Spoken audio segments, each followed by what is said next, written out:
अगर प्री के साथ मेंस नहीं किया तो सिलेक्शन भूल जाओ। ओली board mock same as exam level होता है यार। प्रीलिम्स स्पीड और एक्यूरेसी का खेल है भाई। निमिषा मैम यार रामबाण है वो तो इंग्लिश के लिए। मैंने 7 प्री क्लियर किए हैं लेकिन मेंस को तरस रहा हूँ। Hello friends, welcome and welcome back to my YouTube channel. Friends, इस वीडियो में हम बात करेंगे all resources for banking preparation. Prelims से लेकर मेंस तक कौन से रिसोर्सेज फॉलो करें। उसके लिए मैं आपको पहले ही बता देना चाहता हूं, मैं सिलेक्टेड स्टूडेंट नहीं हूं, मैं रिपीटर हूं।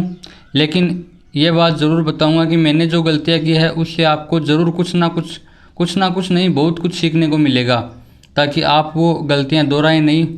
तो इसलिए मैं आपको बताना चाहता हूं।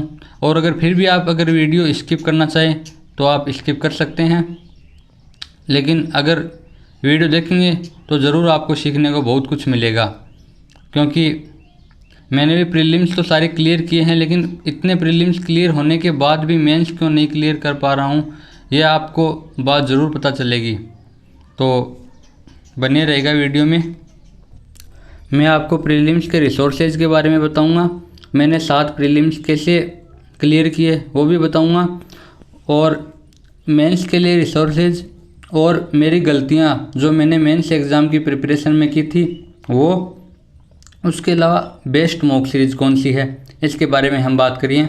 तो चलिए सबसे पहले बात कर लेते हैं प्रीलिम्स के रिसोर्सेज की। सबसे पहले बात करते हैं क्वांट की। तो क्वांट में आप आसिर अरोरा सर को फॉलो कर सकते हैं, कौशिक मोहंती सर को फॉलो कर सकते हैं, या फिर हर्षल अग्रवाल को। देखिए तीनों ही टीचर बेस्ट हैं, लेकिन आप तीनों को फॉलो मत कीजिएगा, किसी एक टीचर को ले लीजिए। आशीष अरोरा सर को ले लीजिए, या फिर कौशिक मोहंती को, या फिर हर्षल अग्रवाल को। देखिए मैं तो ज़्यादा बेस्ट बताऊंगा। देखिए वैसे तो तीनों ही बेस्ट है, लेकिन कौशिक मोहंती सर का पढ़ाने का तरीका मुझे अच्छा लगता है, मैं उनसे ही पढ़ता हूँ। क्योंकि वो प्रीलिम से लेकर मेंस तक का एकदम अच्छे से यूट्यूब पर ही पढ़ाते हैं, उनका कोई पेड लेने की भी ज़रूरत नहीं है। लेकिन अगर आशीष सर का लोगे तो आपको पेड भी लेना पड़ेगा, लेकिन आप देख लेना जो आपको अच्छा लगे।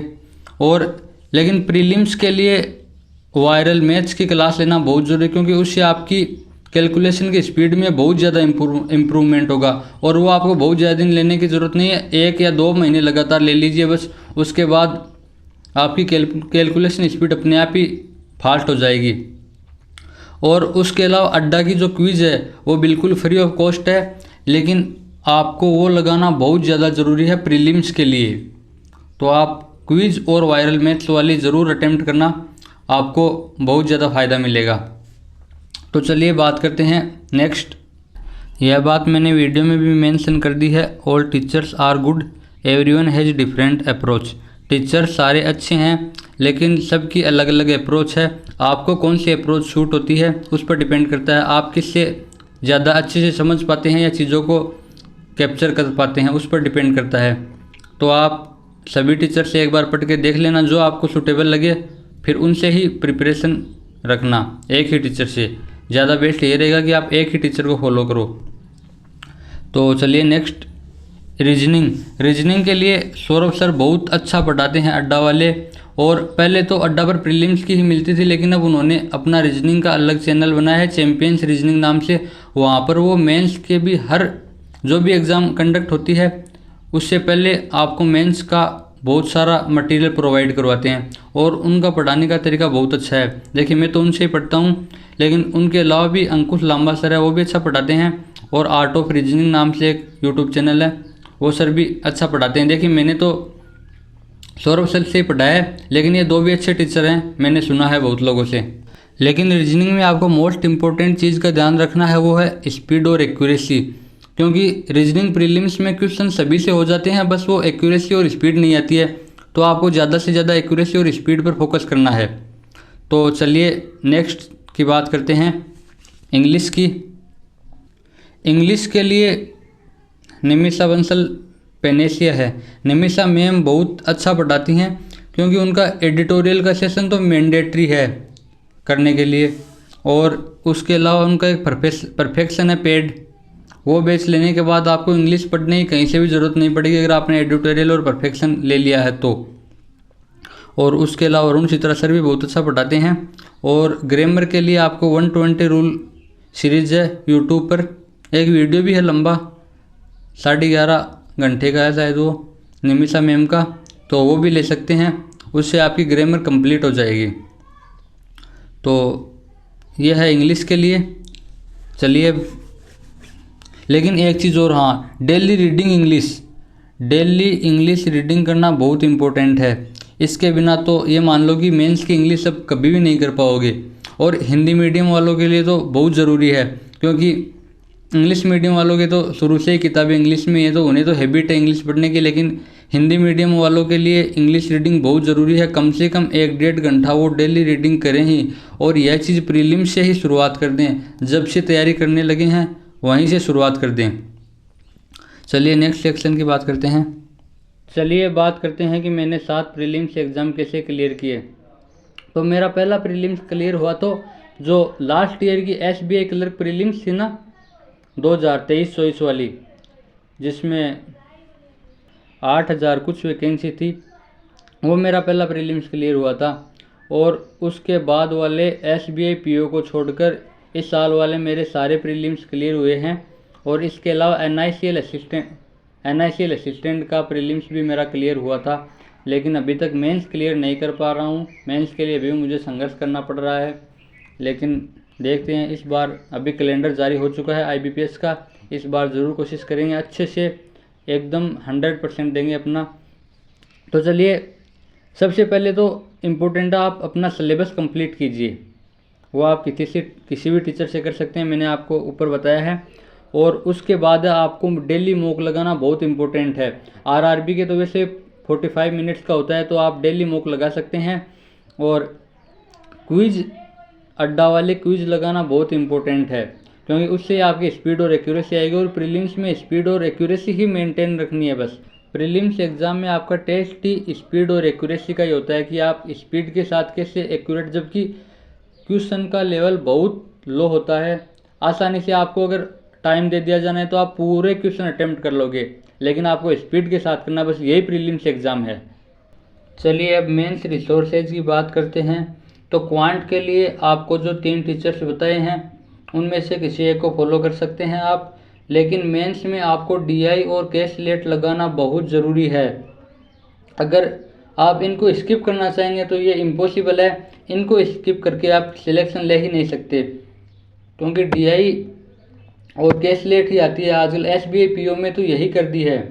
और हो सकता है IBPS भी ट्रेंड कर दे कि वो ज़्यादातर पोर्शन DI और कैशलेट का डाले, तो आप इनको प्लीज़ स्किप मत कीजिएगा। तो ये बहुत इंपॉर्टेंट है। इसके अलावा आपको सेक्शनल मॉक देना है मेंस के लिए, जैसे एक दिन रीजनिंग का, एक दिन क्वांट का, एक दिन इंग्लिश का, इस तरह से। चलिए मेंस रीजनिंग की बात करते हैं।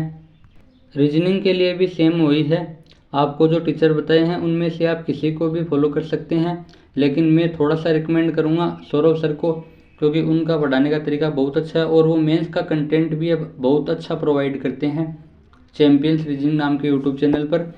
और उसके अलावा आपको पजल, मेंस के लिए पजल और सिटिंग अरेंजमेंट बहुत ज़रूरी है। जैसे क्वांट के लिए DI और कैशलेट ज़रूरी है, उसी प्रकार सिटिंग अरेंजमेंट और पजल लगाना बहुत ज़रूरी है। इनके बिना भी आप सिलेक्शन नहीं ले सकते हैं, तो ये लगाना बहुत ज़रूरी है। और आप डेली हैबिट ही बना लीजिए कि आपको 2 सिटिंग अरेंजमेंट और 2 पजल करनी ही है। उसके अलावा लॉजिकल रीजनिंग पर भी ध्यान देना बहुत ज़रूरी है, क्योंकि ये क्वेश्चन बहुत जल्दी हो जाते हैं और मेंस में तो वैसे भी एक एक नंबर बटोरना पड़ता है इसे, तो उसके लिए बहुत ज़रूरी है। हर्षल सर है ना क्वांट वाले, वो भी अपने सेशन में कभी कभी लॉजिकल रीजनिंग ऐड करते हैं, तो आप वहाँ से भी पढ़ सकते हैं। और सेम से सेक्शनल मॉक तो ज़रूरी है ही मेंस के लिए। चलिए नेक्स्ट सेक्शन इंग्लिश की बात करते हैं। सबसे पहले बता दूं कि मेंस में इंग्लिश ही है जो स्कोरिंग सब्जेक्ट है। इंग्लिश का बहुत इंपॉर्टेंट रोल है, क्योंकि क्वांट और रीजनिंग में आप इतने ज़्यादा नंबर्स नहीं ग्रैब कर पाएंगे, लेकिन इंग्लिश में 40 में से 32-35 भी मार्क्स लेकर आते हैं स्टूडेंट्स। तो यह बहुत इंपॉर्टेंट रोल है इंग्लिश का, तो आप इंग्लिश पर बहुत ज़्यादा अच्छे से ध्यान दीजिएगा। और इसके लिए निमिषा बंसल मैम पेनेसिया है, उनका एडिटोरियल का सेशन है, वो भी बहुत ज़रूरी है। और आप परफेक्शन बैच परचेज कर लेते हैं तो उसके बाद आपको किसी भी और बैच की ज़रूरत नहीं पड़ेगी। और उसके अलावा भी बहुत सारे टीचर आप उनको भी फॉलो कर सकते हैं। लेकिन आपको जो हिंदी मीडियम से हैं उनके लिए तो रीडिंग करना बहुत ही इम्पोर्टेंट है, क्योंकि उन्हें तो बिल्कुल हैबिट भी नहीं है इंग्लिश रीडिंग की। तो उन्हें अभी से आज से ही आदत बनानी पड़ेगी, डेली न्यूज़पेपर, नॉवेल, कुछ भी, लेकिन इंग्लिश रीडिंग करे। वो ज़्यादातर अच्छा होगा न्यूज़पेपर रीडिंग करे, ताकि उनका करंट अफेयर्स भी तैयार होता जाएगा और साथ ही साथ इंग्लिश रीडिंग स्किल भी अच्छी होती जाएगी। तो इंग्लिश न्यूज़पेपर रीडिंग करना बहुत इंपॉर्टेंट है। आप चाहे स्क्रीन पर भी कर सकते हैं या फिर हार्ड कॉपी से भी कर सकते हैं, वो आपकी चॉइस है। और उसके अलावा क्विज भी लगाना चाहे तो आप लगा सकते हैं, क्योंकि क्विज से आपको क्वेश्चन का पता चल जाएगा कि कैसे क्वेश्चन आते हैं। और वे क्विज है अड्डा के पेज पर फ्री एकदम, अड्डा के ऐप पर, तो वहाँ से आप क्विज लगा सकते हैं डेली।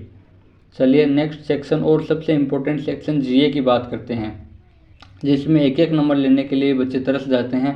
बैंकिंग अवेयरनेस के लिए यूट्यूब पर free of cost Sushmita Tripathi ma'am की प्लेलिस्ट है। 60 वीडियोज़ हैं, लगभग हाफ ओवर की है सभी। तो उनसे आप बहुत अच्छे से अपना बैंकिंग अवेयरनेस कंप्लीट कर सकते हैं, और उन्होंने बहुत अच्छे तरीके से पढ़ाया हुआ है एक एक चीज़, तो उससे कंप्लीट हो जाएगा। उसके अलावा अड्डा पर आशीष गौतम सर, उनका करंट अफेयर्स करना बहुत ज़्यादा ज़रूरी है, क्योंकि वो रिवीजन करवाते हैं साथ साथ, तो आपको रिवीजन की ज़रूरत नहीं पड़ेगी। वो डेली पीछे वाले दिन का रिवीजन करवाते हैं और करंट अफेयर्स की नई न्यूज़ भी करवाते हैं। तो आप अगर उनका वीडियो सुनोगे तो आपको बहुत फ़ायदा मिलेगा। उसके अलावा स्मार्ट क्रीडा की मॉक ड्रिल ले सकते हैं, वहाँ पे आपको वीकली और मंथली मॉक ड्रिल मिलती है, वहाँ से आप मॉक अटेम्प्ट कर सकते हैं और उनको मल्टीपल टाइम अटेम्प्ट कर सकते हैं, जिससे आपको अपने आप क्वेश्चन याद हो जाएंगे। तो ये भी एक अच्छा सोर्स है। उसके अलावा आप कपिल काठपाल सर का एसबीआई कॉर्नर और आरबीआई कॉर्नर की क्लास भी करके जाइए, यह भी बहुत इंपॉर्टेंट है। तो ये था जीके के लिए। तो चलिए बात करते हैं मॉक टेस्ट। मॉक टेस्ट बहुत सारे अवेलेबल है वैसे तो मार्केट में, लेकिन मोस्टली आपको ओलिव बोर्ड, अड्डा, गाइडली, टेस्ट बुक और प्रैक्टिस मॉक भी देखने को मिलता है।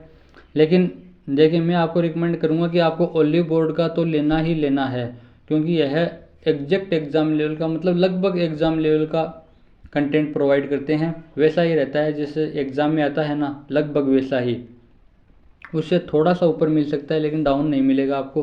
तो ओलिव बोर्ड तो आपको लेना ही है। इसके साथ आप एक और मॉक ले सकते हैं, कोई अड्डा भी ले सकते हैं, गाइडली ले सकते हैं, टेक्स्ट बुक ले सकते हैं, या फिर प्रैक्टिस मॉक वाला ले सकते हैं। लेकिन देखिए, मैं रिकमेंड करूँगा ओलिव बोर्ड को तो आप लेना ही लेना, क्योंकि यह बहुत अच्छा मॉक प्रोवाइड करवाते हैं। अब बात करते हैं सबसे इम्पोर्टेंट टॉपिक की, मेरी मिस्टेक्स की जो मैंने प्रिपरेशन के दौरान करी। तो मैंने सबसे बड़ी मिस्टेक तो यह की कि मैंने प्रीलिम्स के साथ ही मेंस को प्रिपेयर नहीं किया। तो आप ये मिस्टेक बिल्कुल मत कीजिएगा, प्रीलिम्स के साथ साथ ही मेंस की तैयारी भी रखिएगा, क्योंकि अगर आपका प्रीलिम्स क्लियर हो गया तो फिर अगर मेंस के लिए बिल्कुल भी टाइम नहीं मिलेगा, और अगर आपका मेंस ही क्लियर नहीं हो पाया तो फिर प्रीलिम्स करने का कोई भी मतलब नहीं है, क्योंकि एटलीस्ट हमारा टारगेट तो जॉब लेना ही है ना, और मेंस के बिना जॉब मिलना संभव ही नहीं है। और दूसरी मैंने मिस्टेक की थी कि मैंने कंप्यूटर अवेयरनेस प्रिपेयर नहीं किया था। मैंने सोचा बाद में कर लेंगे, लेकिन मैं नहीं कर पाया। और कंप्यूटर अवेयरनेस ऐसा है कि एक बार आपने कर लिया ना, तो उसके बाद आपके मार्क्स आने ही आने हैं, क्योंकि यह थोड़ा इजी सेक्शन होता है। और ये वैसे तो आरआरबी में आता है, लेकिन उसके लिए बहुत इंपॉर्टेंट है। आरबीआई में भी कभी कभी आता है और कई इंश्योरेंस एग्ज़ाम में भी आता है। तो यह बहुत इंपॉर्टेंट रोल पड़ता है, क्योंकि यह ईजी आता है, इसलिए यह बहुत ज़रूरी है। उसके अलावा मैंने जीए भी पहले साथ नहीं किया था, तो जीए को भी साथ लेना बहुत ज़रूरी है। तो ये मिस्टेक भी आप मत करना। और इसके अलावा अगर आप हिंदी मीडियम से हैं तो आप इंग्लिश को बिल्कुल भी अवॉइड नहीं कर सकते। इंग्लिश रीडिंग आपके लिए बहुत ज़रूरी है। ऐसा ही मेरे साथ एसबीआई क्लर्क मेंस में हुआ था कि इंग्लिश सेशन ईजी आया था, लेकिन मैं इंग्लिश नहीं कर पाया, क्योंकि पहले से वीक थी। और लास्ट के 1 मंथ में तो मैंने सोचा अब इंग्लिश इतने दिनों में नहीं हुई तो अब तो हो ही नहीं सकती, तो मैंने इंग्लिश को छोड़ ही दिया था। मैं बस ओनली जीए पर फोकस किया। और 10 अप्रैल को सेकंड शिफ्ट में जीए इतना टफ आया, क्या ही बताऊं, कि 2 ही क्वेश्चन आ रहे थे बस, तो उनसे नॉर्मलाइजेशन होता भी तो क्या होता, क्योंकि कम से कम भी 5-7 अटैम्प्ट तो करे तभी तो नॉर्मलाइजेशन होगा। तो उस वजह से नहीं हो पाया है। तो ये था मेरी सारी मिस्टेक्स।